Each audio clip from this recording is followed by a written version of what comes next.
what are 3 things that you may not know about cockatoos that you really, really want to know?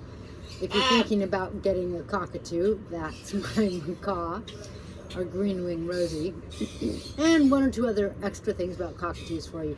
Hey guys, I'm Kaylin, the author of the Parrot Bliss Bond and a couple other parrot books.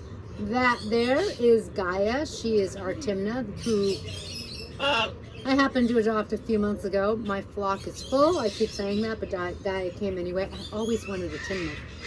This here is Max. Max is a Cape Parrot. And even though this video is about my umbrella cockatoo, Rosie's interrupting it, and Orabella didn't want to come, and I was like, well, Gaia's here. I don't want Orabella to make Gaia feel nervous. So I'm like, I'll show you videos of Orabella, the umbrella that my fella brought home. So this story begins by me telling you that I have over 22 species of parrots.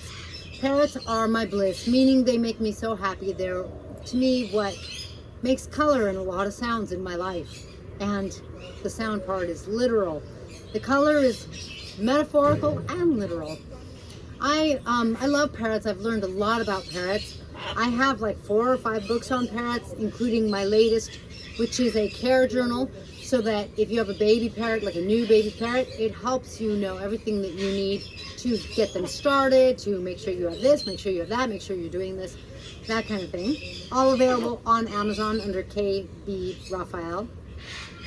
So like, I know parrots. Like, there are very few people I meet who really know more about parrots than I do. Sure, my vet does, and my mentor does, but they've been doing it a little bit longer. But, I mean, otherwise, I tend to be pretty into parrots. And being into parrots and knowing parrots pretty good, I have always kind of avoided cockatoos. But my husband, he likes cockatoos. So Orabella is the umbrella that my fella brought home. Hi. Hello. Hello. How are you, my love? Hi, pretty bird. Now, I avoided cockatoos, you know, because they're supposed to be so noisy. That's something that they did tell you. But I have some information for you on that you probably don't know. So, here is Orabella, who my husband brought home. Initially, she was kind of quiet. She is supposed to be about 5 years old, maybe now like 6. And she isn't like the kind of bird that's just screaming all day, which is really good. Thank goodness. She seems like she actually got a good amount of love, like she was really well taken care of before we adopted her, because she's not like crying in emotional pain and wounded, that kind of thing. So the first thing that I will say that you probably weren't told about getting an umbrella cockatoo, or about umbrellas in general, is that when I did research for my friend Nick, who has Nico, who is a Moluccan incredible cockatoo, I found out that they can scream at night. Now, I don't know, you could probably hear my parrots because my sliding glass door is open. I can also hear the road. So the road can be as loud as my parrots. My parrots are pretty darn loud, but once the sun sets, even Rosie gets quiet. Everyone quiets down. With one exception. Actually, 2. One thing that's really interesting is that my African Grey and my Timna, they will make some noise at night. Like if we come downstairs, say to get a glass of water or something like that, and it's dark, it's really cute. Hera will go, better? Or you know, she'll say something. And Gaia here, who says she's a pretty girl, she will, that's like almost the only thing she says. She will make noises. Like, you know, it's perfectly quiet and all of a sudden you're like, or just these weird noises. Like you're like, what was that? So they're kind of a crack up. But Orabella, she will like get as big and tall as she can. She'll open up her crown and she'll be like, ah! Like that. She'll get really loud even at night. So I think that it's true. Cockatoos maybe will also scream at night. Can you imagine? I mean, that's really hard. Now, I'm going to take an educated guess based on my experience with all the parrots that I've known and that I've studied and that kind of thing, all the research I've done. And I'm going to tell you that, generally speaking, only a unhappy cockatoo will scream at night. One that hasn't had its needs met, and the screaming at that point is representational of their emotional lack of well-being. So that's a little crazy. And when Arabella screams at night, she's not screaming because she's so unhappy. It's because she wants attention.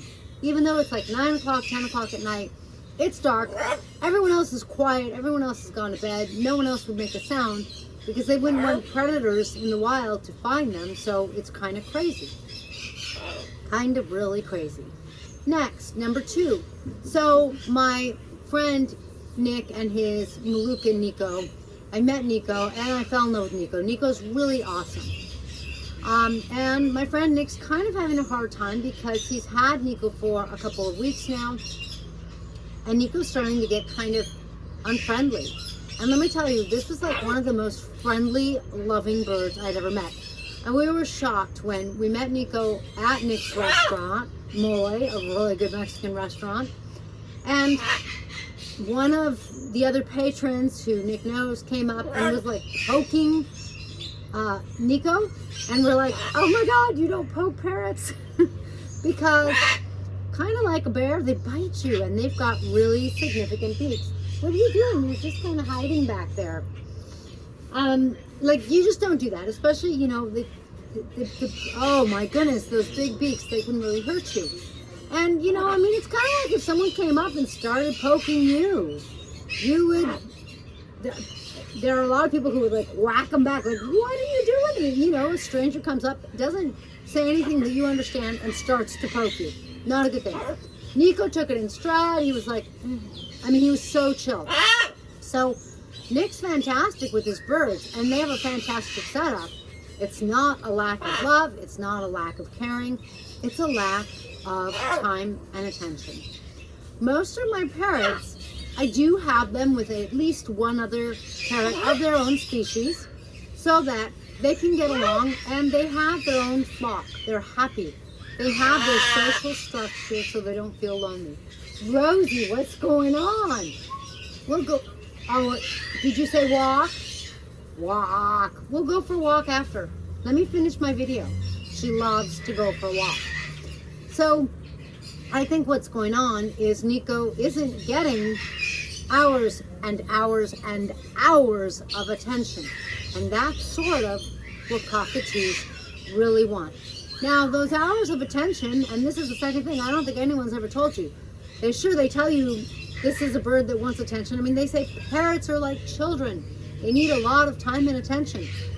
And yet, people have parrots, and it's not like all they do is stay home and play with their parrot. But when it comes to those cockatoos, I'm not saying you have to stay home and spend all day with them, but I am saying, depending on the cockatoo, there may be something close to that. I think Nico isn't getting the hours and hours and hours that he needs. As I researched the Moluccans for my friend Nick, I learned that some of them kind of want to either be on you or near you and with you all day long. What's up? What's up, you? Hi. What's up? You okay? There you go. So that's kind of hard because, you know, my friend Nick does in fact run a restaurant, actually more than one.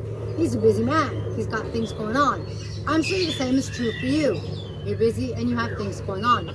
Most of my birds, I try to give them attention, especially someone like Gaia, who I really wanted to be a companion to Hera, but I kind of feel like Hera doesn't quite want a companion. We'll put Gaia in the video a little more. You know, like that hasn't quite worked out, but so Gaia's a little more interactive, and so like I brought her out here just now. Huh, sweetie? Right? And if we just spend a little while with Gaia every day, she's good. She's happy. She does have birds around her. And while that's not the same as if she had another Timna in her cage with her, it's better than nothing. Now, Orabella, she's kind of similar. We think Orabella thinks she's human. Orabella likes to kind of hang out by herself.